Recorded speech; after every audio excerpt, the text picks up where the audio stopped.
back to my YouTube channel.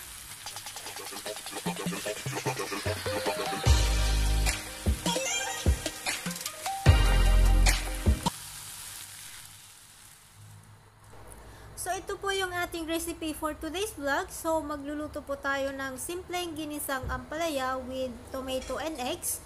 So unang-una naglagay po ako dito ng 2 tablespoons sa preheated frying pan.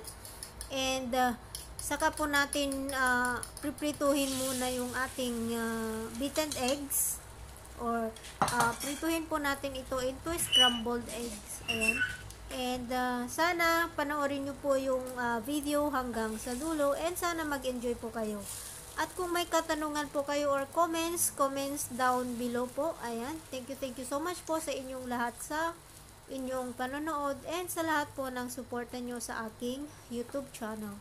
Thank you so much din po sa lahat ng aking subscribers, and sa mga new subscribers also. Maraming salamat. And ito po yung aking way or style sa paggisa ng ampalaya. And since paborito ko yung ampalaya, so ganito lamang po ako magluto ng simpleng ginisang ampalaya. And lalong-lalo na po kung ako ay super busy, and ito lamang po yung napakadaling recipe na pwedeng lutuin within 10 minutes. Ayan.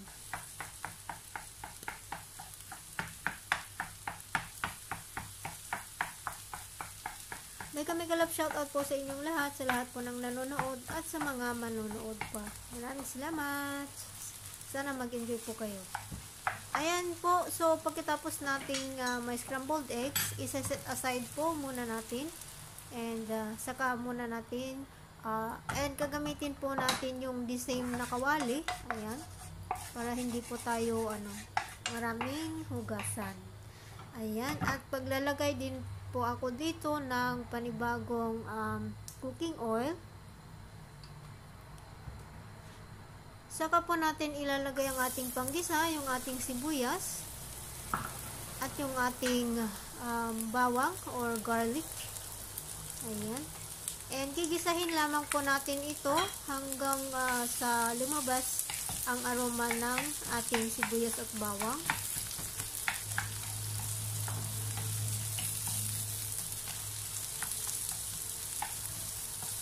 Ang ganitong simpleng ulam lamang po ay sob na po ako sa ating pagkain Pinoy, lalong-lalo na po yung mga nasa ibang bansa. Ayan.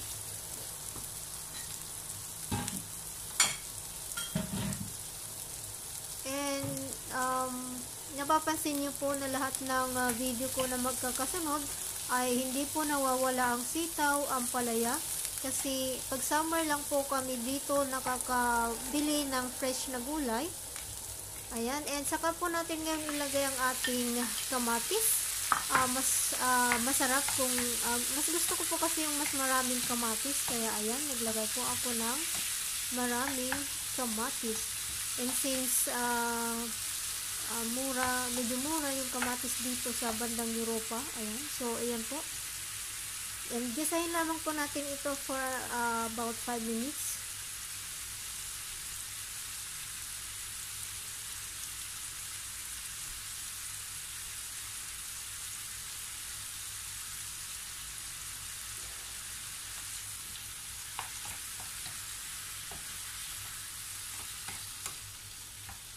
And sa mga hindi po mahilig sa ampalaya, since ang ampalaya po talaga is bitter siya or mapait, pwede nyo po siyang lagyan ng konting sugar or honey. Ayan.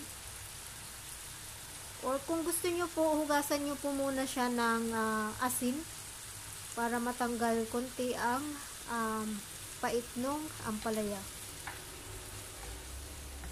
Pero sa akin po ay gusto ko po yung fresh na fresh talaga, para yung vitamins is nandun pa rin po. Ayan, and saka po natin ilagay ngayon ang ating ampalaya. Ayan, at saka po natin ito halu-haluin, and lulutuin lamang po natin ito for 5 to 7 minutes para hindi po ma-overcook yung ating gulay. And sana kung saang bansa po nakaabot ang aking video, maaari po kayong mag-comment sa baba and atin pong isa-shout out sa susunod po na ating video. At saka po tayo maglagay dito ng asin. Asin lamang po ang nilagay ko, or pwede po kayong maglagay dito ng light sauce kung meron po kayo, or yung seasoning mix, yung liquid. Ayan, Maggi seasoning mix, pwede rin po. At saka po tayo maglagay dito ng konting paminta para naman po may lasa yung ating niluto.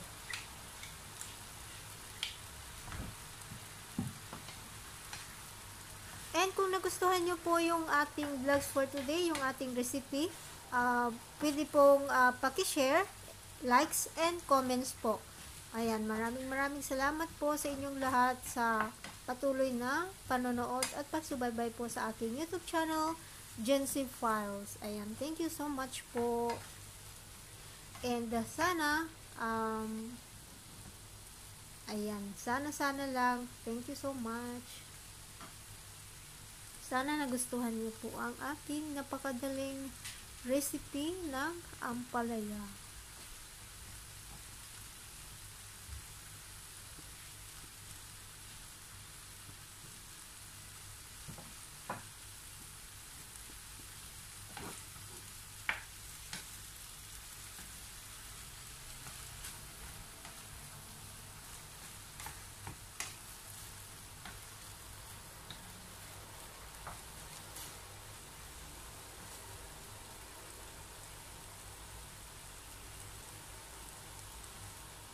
Ayan, so after 5 minutes, ibabalik po natin ang ating scrambled egg.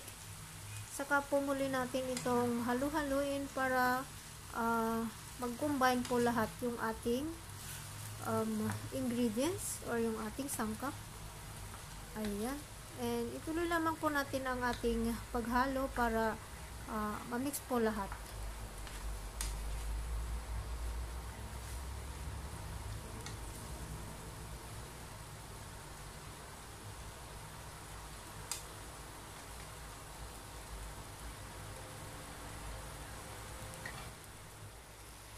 Ayan, so ito na po guys ang ating simpleng ginisang ampalaya with tomato and kamatis.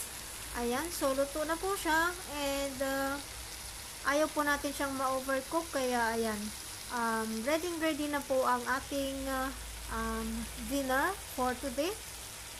Ang ating recipe for today's vlog, and sana nag-enjoy po kayong lahat sa panonood, and hanggang sa muli, sana magkita-kita po muli tayo sa susunod ko pong mga video. Ayan, thank you so much.